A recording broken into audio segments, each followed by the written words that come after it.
Have you ever thought about a person so powerful that their actual name becomes the word for ruler for centuries to come? Well, that's Julius Caesar.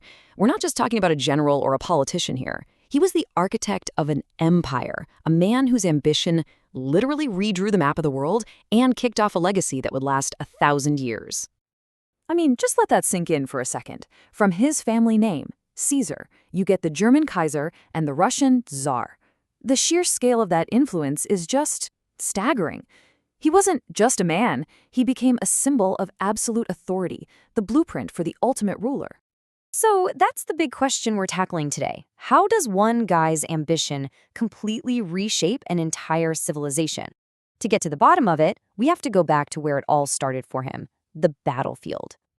To really get Caesar, you have to start with his military career. All of his political power was built on this foundation of military glory, especially his conquest of Gaul, which we know today as modern-day France. And his success, well, it wasn't just luck.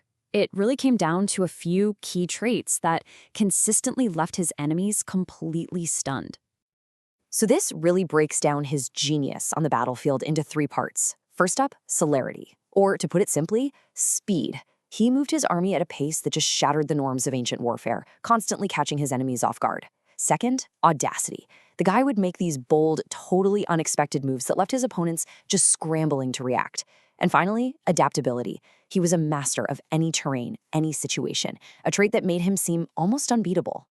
But here's the thing. Caesar knew being a military genius wasn't enough. He understood that the most important battle was for public opinion back home.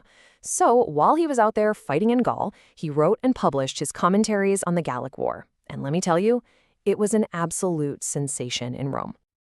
In this move right here, this shows you just how incredibly savvy he was. The commentaries weren't just a war journal, they were a direct pipeline to the Roman people. It was his way of shaping his own legend, bypassing all the political drama in the Senate.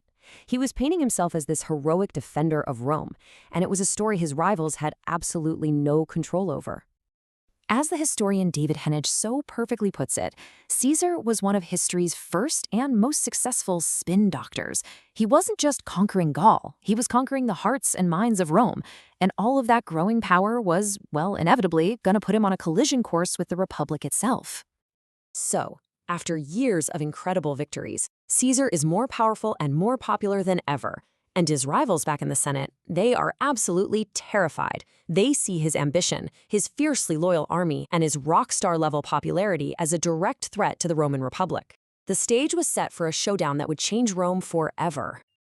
Just look at how fast everything spiraled. In 52 BCE, he pulls off his masterpiece victory at Alesia. Just 2 years later, the Senate, now allied with his rival Pompey, orders him to give up his army. By January of 49 BCE, he makes his fateful choice. Within a year, he's beaten Pompey, and by 46 BCE, he's the dictator for a decade. The speed of this power grab, it was just breathtaking. So it all came down to this ultimatum. The Senate basically drew a line in the sand. They knew if Caesar came back to Rome as a regular citizen, they could prosecute him and ruin him. So he had two choices: give in and face political destruction, or defy the Senate and plunge Rome into a civil war. And with these three little words, he crossed the Rubicon, a small stream that marked the border of his province. It was an irreversible act of treason. By leading his army into Italy, he was declaring war on the Republic itself. There was no going back. The die was cast. After winning the Civil War and defeating all his rivals, Caesar came back to Rome as the undisputed master of the Roman world. He started a bunch of popular reforms, but his collection of titles and power made the Roman aristocracy deeply, deeply uncomfortable. They saw a tyrant in the making, and a conspiracy began to bubble just beneath the surface. You can really see how this conflict was just two worldviews crashing into each other. On one side, you have Caesar, now dictator for life, basically rewriting the rules, putting his own guys in the Senate and ignoring tradition. For the old guard of the Senate, this wasn't just a power grab, it was an existential threat. They saw the ghost of a king rising, threatening to destroy the very republic they were sworn to protect.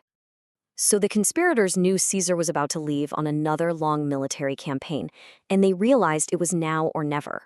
On March 15th, the Ides of March, They cornered him during a Senate meeting. And the scale of this plot was huge. We're talking over 60 senators, including men Caesar considered to be his friends. His reported last words, and whether he actually said them is up for debate, they just perfectly capture this profound sense of betrayal. Marcus Junius Brutus was a man Caesar had pardoned, a man he had promoted. Seeing him there among the assassins must have been the final devastating blow. The conspirators, they really believed they had saved the Republic. They thought that by killing the man, they could kill the idea and restore the old ways. Yeah, they could not have been more wrong. So this is the ultimate question of his legacy, isn't it? Did this act of so-called tyrannicide actually work? Did it preserve liberty and bring power back to the Senate? The answer is a stark, simple, and resounding no. Caesar's murder didn't save the Republic. It shattered it. Instead of restoring order, it kicked off more than a decade of brutal, bloody civil war. And in the end, it brought about the very thing the conspirators had feared most. But it's interesting to look at the modern historical take on this. A lot of scholars now argue that the Republic didn't just fall one day.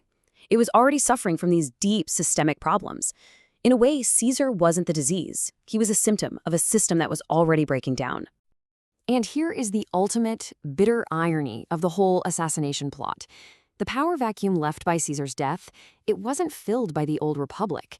It was filled by his heir, Octavian, who would go on to become Augustus, Rome's very first emperor. In their attempt to kill a king, the conspirators ended up creating an empire. So we're left with this final, really complex question. Was he a power-hungry tyrant who just stamped out Roman liberty? Or was he a visionary leader who saw that the old system was broken and laid the groundwork for a new one? There's no easy answer, and that's exactly why, over 2,000 years later, we are still absolutely fascinated by Julius Caesar, the man who became a myth.